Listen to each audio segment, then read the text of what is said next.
प्रत्येक 1-2 वर्षाने पती पत्नी केसमध्ये पतीला वेगळ्या राक्षसाची भीती वाटू लागते. काही काळापूर्वी त्याला पोलिसांची भीती वाटत होती. आता त्याला भीती कशाची वाटते? तर महिला समुपदेशन केंद्रातील अधिकाऱ्यांची, कर्मचाऱ्यांची. कशासाठी तुम्हाला भीती वाटते?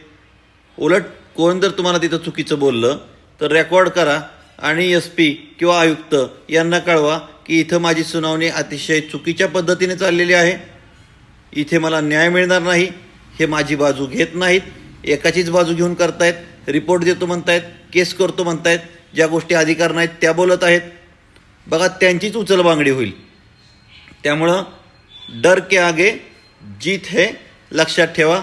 हार कर भी जीतने वाले को बाजीगर कहते हैं. और मराठी कायदा जे बघतात ते नेहमी बाजीगर असतात.